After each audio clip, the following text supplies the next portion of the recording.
Hello, everybody. I'm a raging papist, and I'm here today again with Argent Templar to discuss his conversion story. Uh, Again, the aims of these are so that it's recorded on YouTube, that people of no faith can come to see people with faith and see how God moves in their lives and what draws people to God. As a Catholic myself, in these falling Catholic times, I think it's important that we try to reinforce the bulwark of Christianity in the West by talking about it, by sharing our stories, and that is the aim of these videos. So with that, welcome, Argent Templar. Hey, thanks for having me again. Oh, it's an absolute pleasure. I really enjoyed our discussion on the state of Christendom in the past. So I did as well. So with that, I'd like you to share, if you can, just your conversion story to Catholicism, because you are a Catholic, correct? Yes, I am. I was confirmed last Easter. Not this year, but 2014. Beautiful, beautiful. Welcome, welcome home, sir. Mm-hmm. So if you'd like, what were you like in a bit more in your youth? Were you raised Catholic, or were Okay, yeah, I'll just talk a bit about my childhood, as it were. Sure. So I believe, I don't remember it, I think I was baptized in the Anglican Church, but I was raised in something called the United Church of Canada. Okay. If you've ever heard of that, which was a merger of the Methodist, Presbyterian, and Congregationalist. And it is... Sorry? No, that's interesting. I'm not familiar with too many denominations outside of the United States. It was the largest denomination in Canada prior to the 1980s and 1990s. It is the most liberal Protestant. It is kind of like the Episcopal Church, but low church and more liberal. Wow. Okay. I recently did a video on it, actually, because someone wrote an article kind of analyzing them, and they have basically removed Jesus now. Someone asked, I think their head theologian, if there was any doctrines you had to hold to be a member, and they said no, there's none. And I think they've started ordaining atheists as ministers and giving them like high-ranking administrative positions. Just and giving them license to preach. Yes. So basically now they just are mainly focused on global warming, gay stuff. Like most United Churches in Canada will have a gay flag. They won't have a Canadian flag, but they will have a gay flag. And their main thing is boycotting Israeli products. Huh. Okay. And that's kind of their thing. So I was raised in that. And this is how kind of bad... I actually didn't understand that Christians thought Jesus was God incarnate until I was like 21. Because no one ever like explained it to me. Because I just kind of find in liberal Protestantism, they just are, I don't know, what's the term, adoptionist? Whatever the heresy is where you reject Jesus' divinity. So okay. I was just like, I just literally, when I was growing up, I thought he was just some random guy who God decided to pick on. And I was like, this is really messed up. Why is this random like guy just getting brutally murdered to punish us, as punishment for stuff other people did? Right, for all our sins, yeah. And I'm like, this is kind of weird. And I remember in like Sunday school, I think they like kicked me out because I asked too many questions. And not in a, like, as people say, oh, they have this idea that, like, in Catholicism, they don't like it when people ask questions. Right. But I kind of found it the opposite. Because I kind of found, like, in that kind of church, they're so anti doctrine, they don't want to answer any. So I got in trouble with that. And then my mother's family are Mennonites, like liberal Mennonites. So that was kind of the other half of Christianity I was exposed to. And they kind of hold they also don't hold any theological positions, but they're kind of like vaguely anti-technology and pacifist. Okay. And that was kind of my view of Christianity. Was kind of this weak, unintellectual, feel good thing. And as I said, I didn't understand like who Jesus was. That is very, very strange. Especially with Quebec being so French, I just thought. Oh, I live in Ontario. Okay, well, I just thought in generally, Canada was a fairly conservative in their Christian belief. No, not really. Wow. Okay. Quebec is extremely secular. Mass attendance is virtually non-existent in Quebec. A lot of the big churches are literally falling apart because Wow. no one goes to them anymore. I think during the 70s or 80s, mass attendance dropped like 90% in one decade, and it's never recovered. That's insane. It's kind of because basically the Catholic Church was very tied to the Union Nationale, which was kind of like a right-wing nationalist Quebec political party, and when it collapsed, Catholicism collapsed. And anti-clericalism kind of became associated with French national identity. But yeah, I don't want getting sidetracked a bit. But yeah, so that's kind of how I was raised. And so I really just wasn't catechized in any significant way. And for my part, because people often will say Christianity is really like too hard and it's too judgmental, etc. Yeah. As a kid, I really thought it wasn't judgmental or harsh enough. I really liked the Old Testament more than the New Testament as a kid, because I just looked at the world and I just saw all the evil in it, and I really wanted God to just whack people. Right. I don't know, like, you know what I mean, like serial killers, child molesters. Oh yeah, absolutely. And I just wanted them to get whacked, and then I just kind of saw this weak kind of pacifist thing. So I was kind of really in a state of just really disliking it. And then I went to high school, and I met kind of the first like other kind of intellectual person I ever met.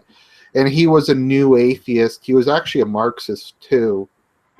But he was like a disciple of Richard Dawkins. And I mean, now I look back and I see his arguments were very like basic and just not very good, but they were like arguments. And I had never really been taught anything. So he was like, the world isn't and I was never taught the world wasn't 6,000 years old. But I was never taught that, but that's kind of what the Bible implies. And he's like, you can't, the world's not 6,000 years old, evolution exists, etc. And I was kind of like, he's like, you can't believe in the Bible and believe in any scientific stuff. And then I kind of went to the Christian people I knew, and they just said, it's just a mystery. Or you just have to believe this stuff. Right. Etc. And then they like the Crusades, the Inquisition, etc. We have to feel some degree of guilt, of course. Yeah, we have to feel guilt. The people I asked were mainly liberal Protestants, and they were just like, I think they said that the Crusades were undertaken by people who weren't Christian. Was what they told. Yeah, they said they were non-Christians. Okay. Etc. I remember in high school they showed us some video where they claimed the Inquisition killed like 50 million people. Right. And I'm like, well, it's not more than nowadays. I'm like, it's not more than the population of Europe at the time. Yeah. And they just made stuff like that up. We just killed everybody. They literally killed everybody. Right. And then there's all Islam is the religion of peace, and Christianity invaded it. Just a very biased history, because I find particularly back then, kind of the left really liked to push Islam and just talk about the crimes committed against them. Anyways, I'm kind of rambling, but all that stuff just made me go, oh, this Christianity thing's really bad. And all that stuff with like, oh, the Horus, like, oh, there's all these pagan versions, and Jesus was just like an adaptation of older pagan myths. Right. Yeah. Your Christmas is nothing but, you're taking and raping the, what is that? Some pagan festival. That's all it is. Sola Victus. Yes. Yes. Yes. Although, to be fair, the guy actually had a funny joke, because he's like, there's put the Christ back in Christmas, so he had put the Saturn back in Saturnalius. And I still think that's kind of funny. Yeah. But yeah, so that I just kind of said, I'm not really on board with this whole Christianity thing. So when I was about, I guess, 13 or 14, I just kind of renounced it. Mm-hmm. And then I tried being an atheist. But that actually led me to a psychological breakdown. Really? I've always been very depressive, but that kind of was the final straw. And I kind of went through a couple-month period where I was suicidal and just severely depressed, etc. And I eventually had to go for therapy, and that's when I started taking antidepressants, etc. And that was largely triggered by, because I'm just very committed to being honest. Yeah. And I couldn't really do what a lot of people do with atheism, where they're like, atheism rocks the world, but they won't accept the conclusions of it. Mm-hmm. Like, they won't accept really that ultimately they're going to die and there's no afterlife, so nothing they do really will have meaning, because they will cease to exist and it cease to be able to, because to me it's like, why does it matter if your civilization survives or you have descendants if your consciousness won't survive death? Yeah. You're not going to be in a position to really have it either way.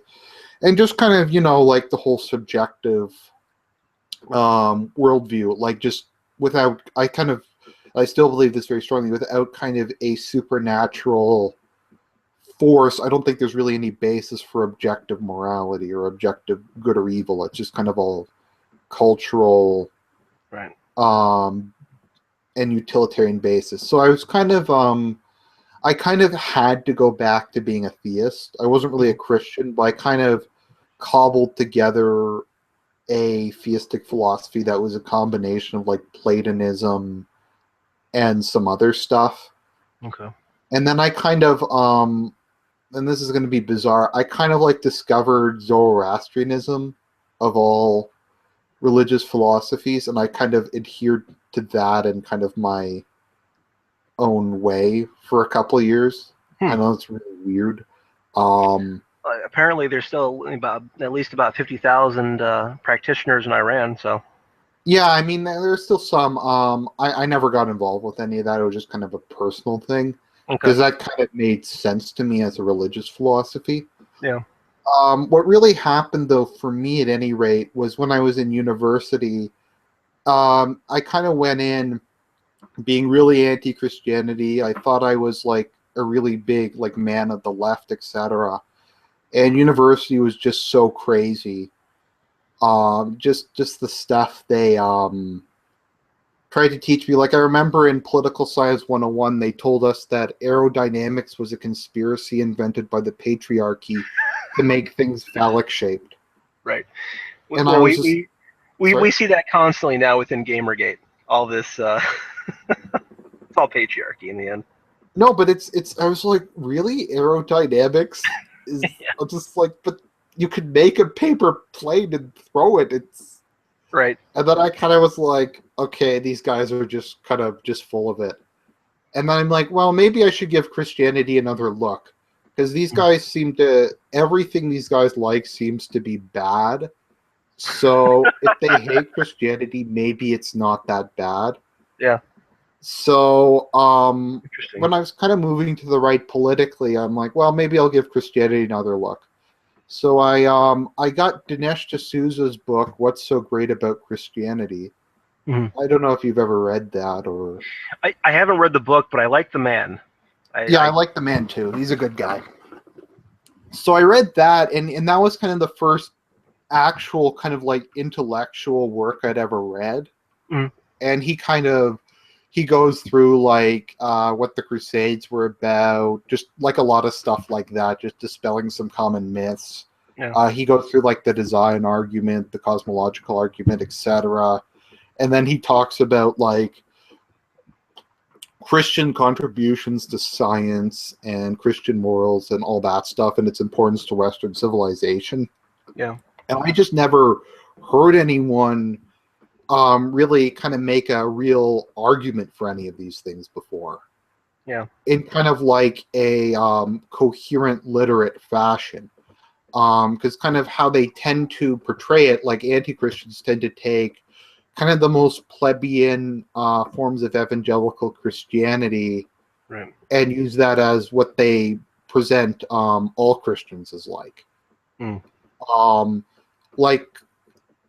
I think a big thing is a lot of kind of fundamentalists will say, well, it's in the Bible, but if you don't accept the authority of the Bible at all, it's really like, who cares?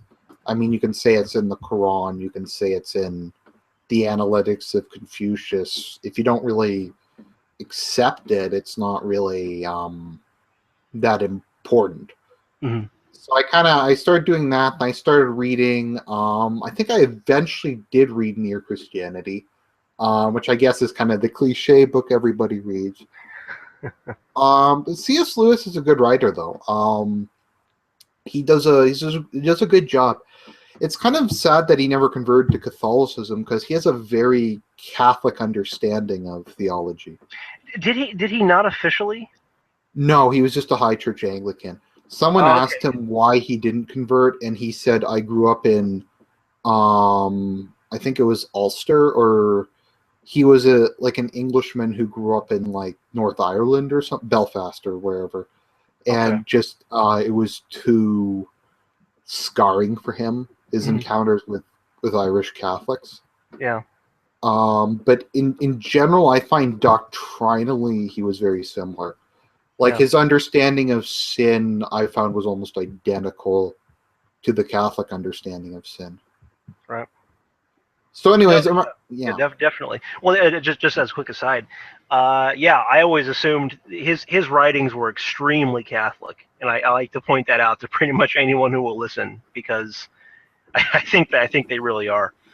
But well, sorry about that. Go on. No, like his in Mere Christianity, the thing that really, I think something that really stuck with me when he had a big chapter on sin, and he talked about sins of a corrupt nature versus a corrupt will. Mm. And like kind of sins that are motivated by kind of the animal nature of man versus like sins he actively does to cause harm to others. And I just thought that was a very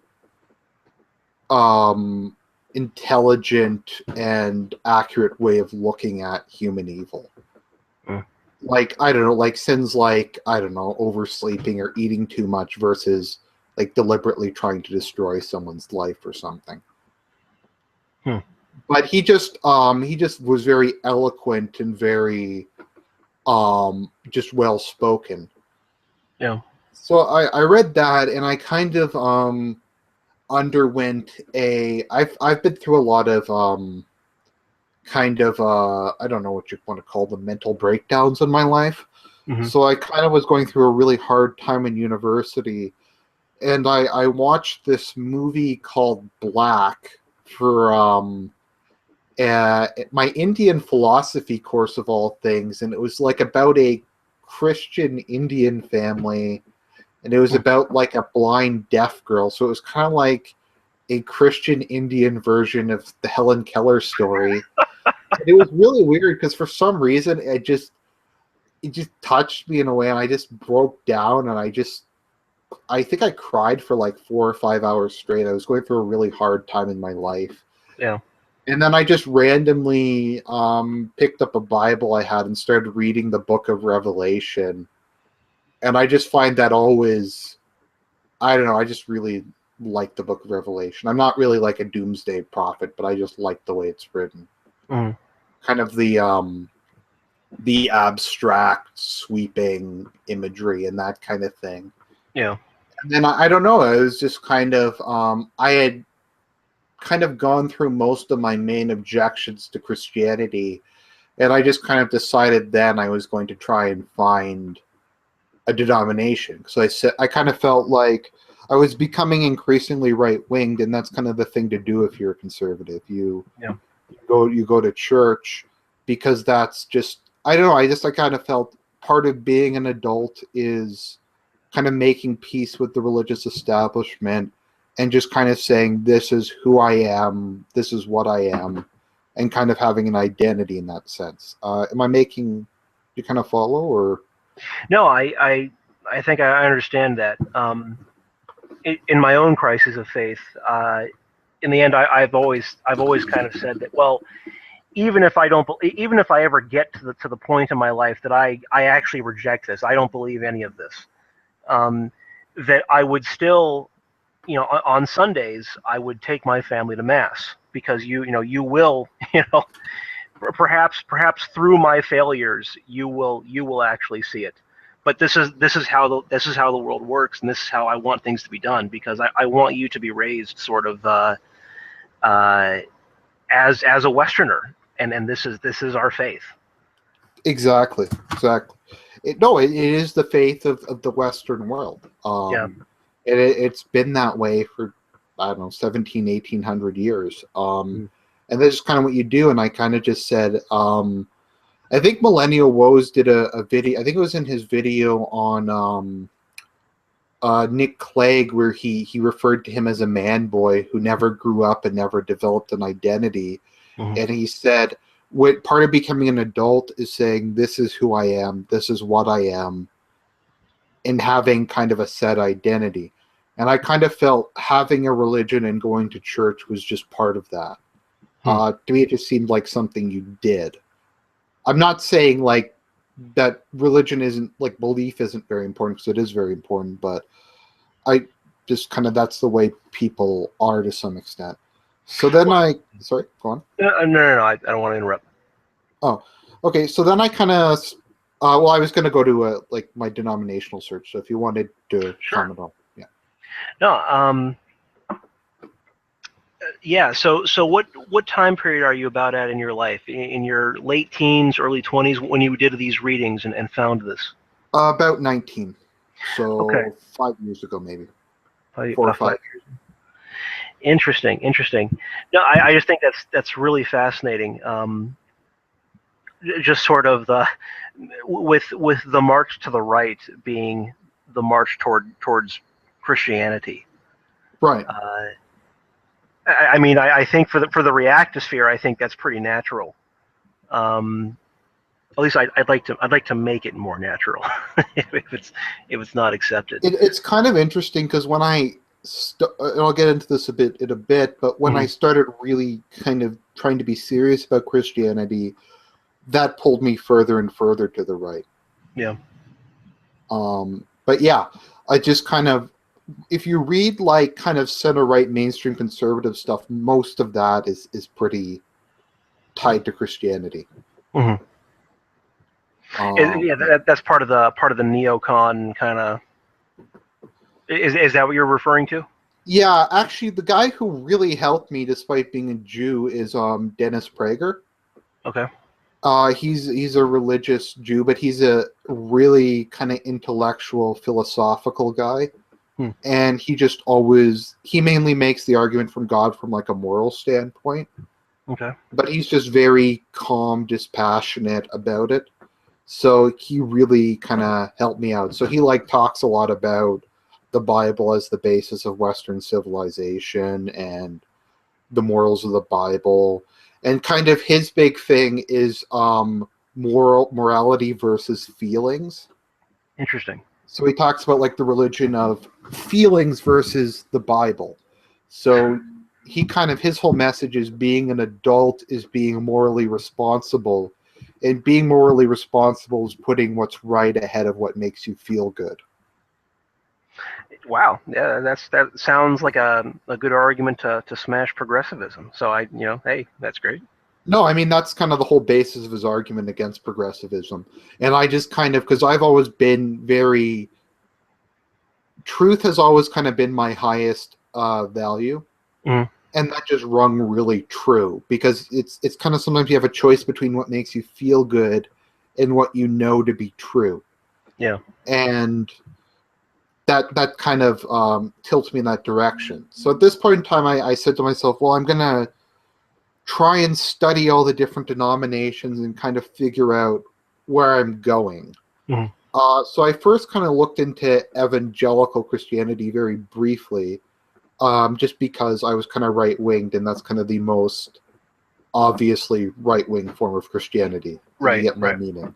Like, it's just kind of, that's like, if Republicans are just like, I mean, there's a lot of Catholic Republicans, but that's just kind of what they're generally associated with, is like Baptist Southerners. Right. Yeah. There's a lot of Catholic, well, quote unquote Catholic Democrats as well. But, you know. Yeah, like the Nancy Pelosi's of the Oh, world. don't. Yeah. Sorry. Yeah, but yeah. So I looked at that, and I just found it very. I think someone from Catholic Answers described evangelical Christianity as very man-centered. Mhm. I just didn't really like the charismatic kind of style of just like, it just seemed very focused on the pastor and like the personality of the pastor Mhm. more than God. All the, like, the speaking in tongues and that kind of stuff, that stuff just really kind of creeps me out. Mhm. And I just kind of found a general lack of anything really intellectual Mhm. in it. So I kind of went through that, and I just kind of started looking at some other denominations. I'm trying to remember what else. So I looked at that. I just kind of rejected all the Calvinist denominations out of hand, Yeah. because it just sounded morally terrible to me. Yeah. Yeah. The more extreme versions of essentially Protestantism, the further you get away from the church, generally the more bankrupt I find it. But that's me personally. Just the idea that God would make people who are predestined to go to hell. Right. That makes absolutely. I think that clashes so hard with fundamental Christian thought that I don't understand how you could reach that conclusion. And I will admit, probably the area I'm the most liberal on theologically is on salvation. Mm-hmm. I tend to be more towards most people will be saved, Mm-hmm. because I tend to just believe very strongly in divine mercy. Yeah. But just that was really abhorrent to me. So I kind of dismissed that wing of Protestantism just kind of out of hand. Then I kind of moved on to kind of the more, I guess, denominational ones. So I was looking at like Methodism and that kind of thing. Mm-hmm. And I guess for me, because I was progressively becoming more right wing, I think something that really, this was around the time I started to change my position on like gay marriage and stuff like that. Mm-hmm. So kind of as I became more socially right wing, that closed denominations off, because a lot of denominations like promoted gay marriage, and it was kind of around this time I started becoming pro life. I think this was fairly close to the time when the whole Kermit Gosnell thing happened. I'm unfamiliar with Kermit Gosnell. Okay, he was a abortion doctor who performed, I think it was like, I forget if it was 3,000 or 10,000 post-birth abortions My over God. like a 30-year period. He literally killed more blacks than the KKK has over its entire history. Oh, wait, is he the guy that says he considers doing abortions his passion? Yes. Okay, okay. They were like all post-birth though, and he would keep Oh like my God. trophies of the babies, and he'd make jokes and shit like that. And I just, like, I had been gradually moving in a pro-life direction, and that just sickened me so much. Yeah. It just made me fully pro-life. And that knocks a lot of denominations out, because there aren't that many that are like committed to being pro-life. Mm-hmm. So I think what it really came down to was the one I was really kind of actually studied in depth. The first one I really studied in depth was Lutheranism, actually. Okay. Which, now looking back on it, it is more similar to Catholicism than most forms of Protestantism. I agree. Yeah. Yeah, it's a lot, particularly kind of like conservative high church Lutheranism. Mm-hmm. There's a guy on YouTube, I think it's called Worldview Everlasting, who's like a Orthodox Lutheran pastor. He does a good channel, actually, but I really liked his videos. I think for me around this time, I was really starting to I think someone had explained the saints to me finally, Hmm. and I thought that was a really good idea, especially when I was moving rightward, because it kind of, to me, um, resembled, kind of, in a lot of cultures you have ancestor worship, Hmm. like I know that's big in Chinese culture, and I really liked the idea that my ancestors were watching over me. Yeah. And just the great figures from the past were in heaven, Right. and they were watching us. And it was, I kind of felt that really was in line with the great chain of being, if you know what I mean, like the past, present, and future generations. Okay. Okay. So I really liked that. And then I gradually, was also during this time period increasingly becoming fond of our Blessed Mother. Yes. And someone had finally kind of explained that to me, and I just really was coming to love her because I kind of saw her as a more approachable figure than just God, if that makes sense. Yeah. No, and that certainly resonates with me. I know I have relied upon her intercession a great deal. A great deal. Well, I mean, I mean, she's literally just a mother figure, Yeah. a kind, loving mother figure, and it's easier to go to her sometimes than to go to the guy who created the universe with his hands. Certainly. Certainly. And I mean it. She brings a certain degree of femininity to the body of the church, Yes. which is one of the beautiful things about Catholicism. I mean, I don't want to interrupt you for too long, but I think it's one of the beautiful things of Catholicism in that you have both the masculine and the feminine elements within the church, and they play off each other in a very beautiful fashion that leads to uh, the union of man and woman. And it's really beautiful because you have the strengths and virtues of both halves. Whereas with Protestantism, I think they tend, because they eschew Mary, they wind up that it's, how do you get sort of the masculine? We are all sinners in the hands of an angry God. Very very fiery, very damning, frankly. Um, I think the rejection of authority and any kind of unity also is a result of that. mhm, Like how everybody just reads the Bible for themselves and is right. like obstinate in trying to compromise and stay together. That's a Yeah. very masculine thing to do. Mhm.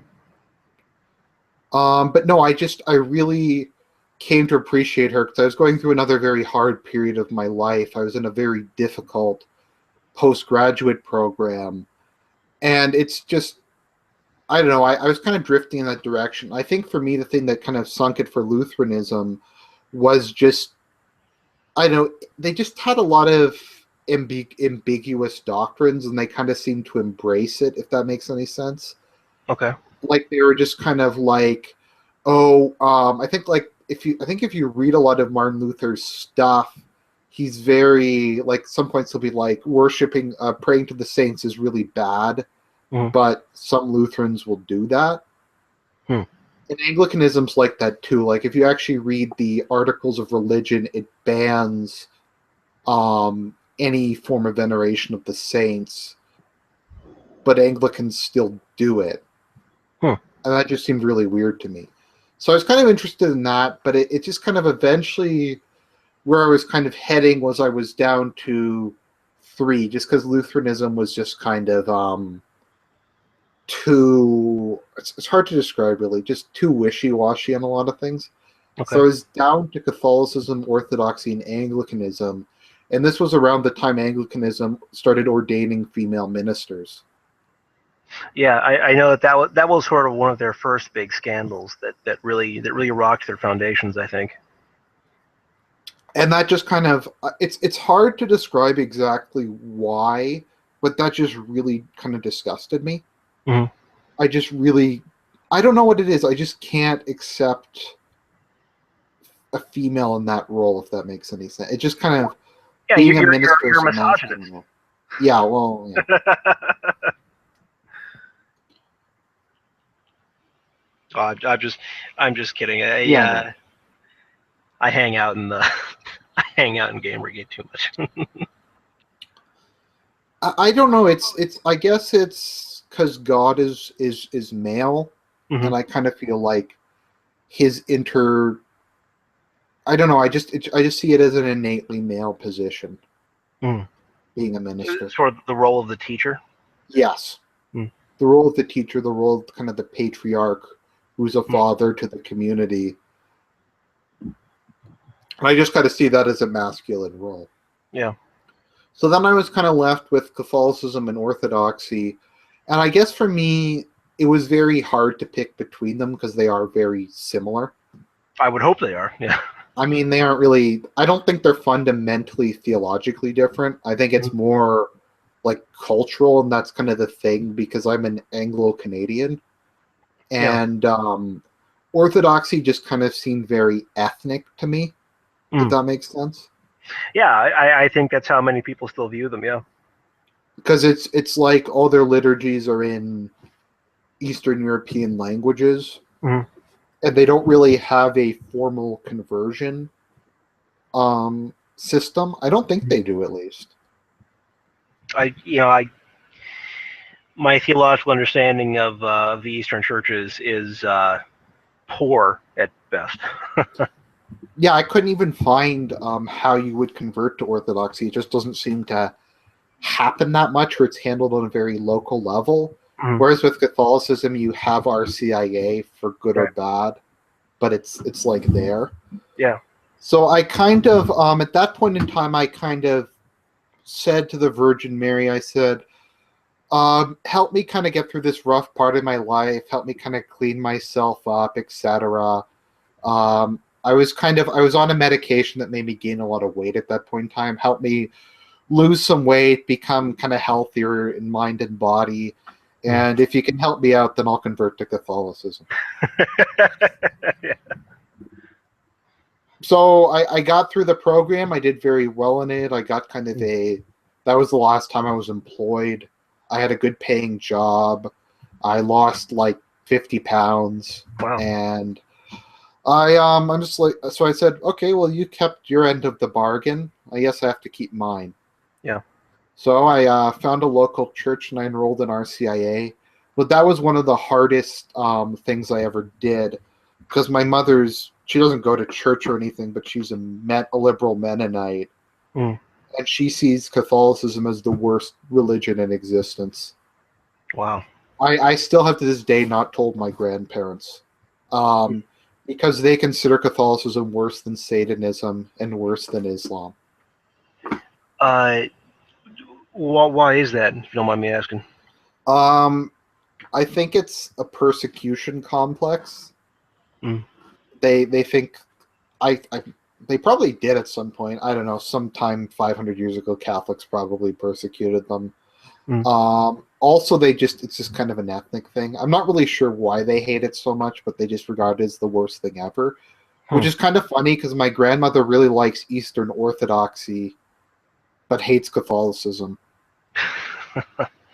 which I don't really get. But she just really hates it, and my grandfather hates it, and my mother really hated it, and she like had a breakdown, and she just cried for like months when I Jeez. said I want to convert to Catholicism. And my whole family was just kind of upset by it.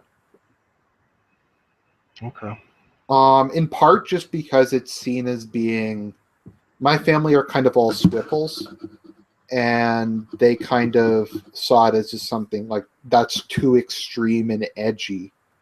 Um, Converting to Catholicism. Okay. So yeah, so that was a very difficult time, but I went through RCIA, which is an interesting experience. Positive or negative? Kind of mixed. Like the catechist wasn't terrible, but when I talked to her, she kind of held a lot of very unorthodox views, Mm-hmm. like on gay marriage, female ordination of priests, that kind of thing. Mm. She didn't really bring those up, but yeah. Mm. Do priests just never do catechism anymore?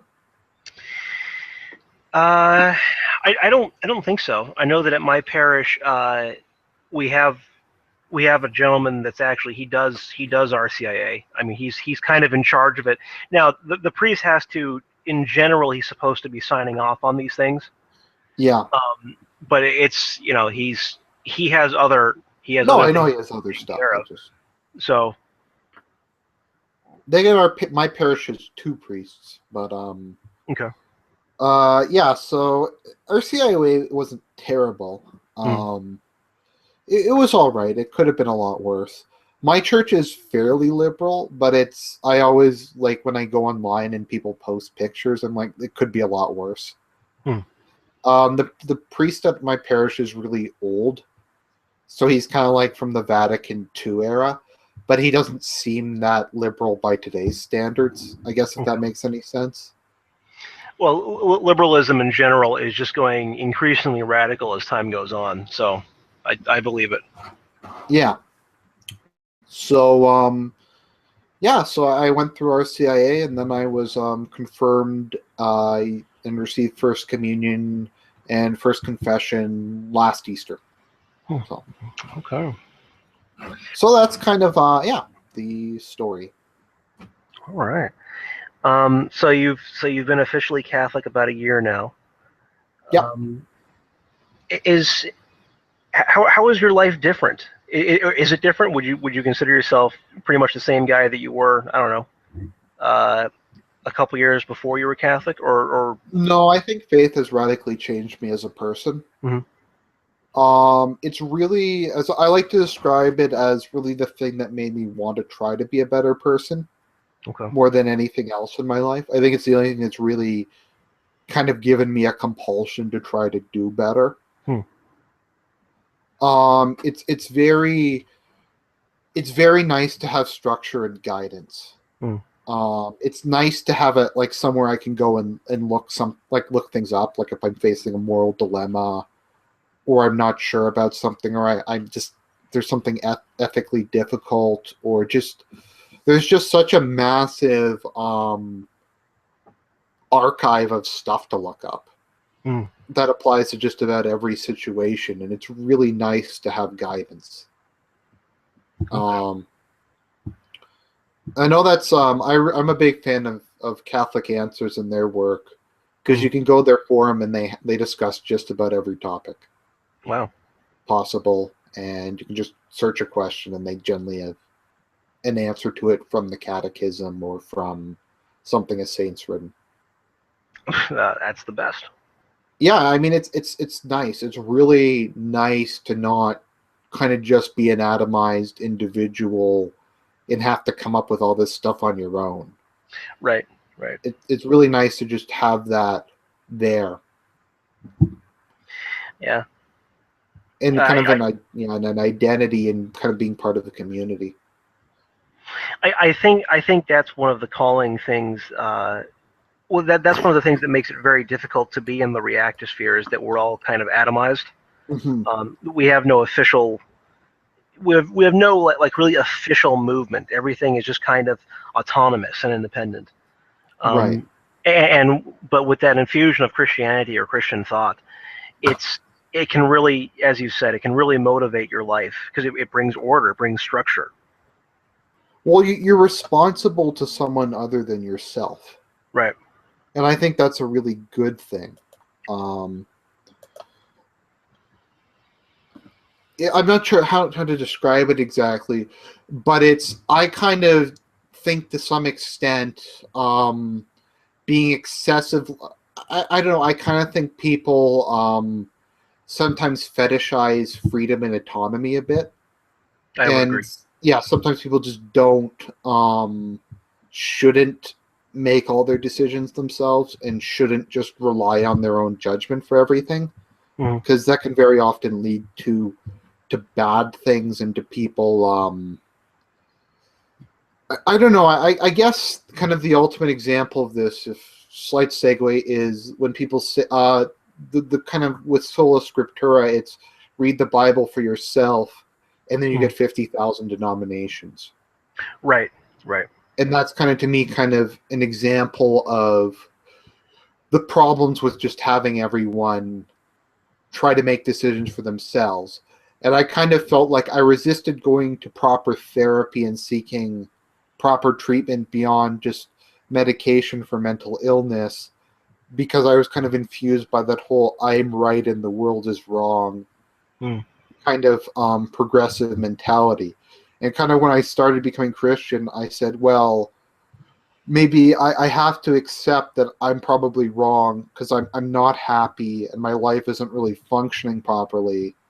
And I have to go and seek assistance and try to become healthy. And I don't, normal's not exactly the word, but put together, I guess. Okay. Yeah, and it kind of, that was very important for me. Kind of abandoning that the world's always wrong thing, etc. Yeah.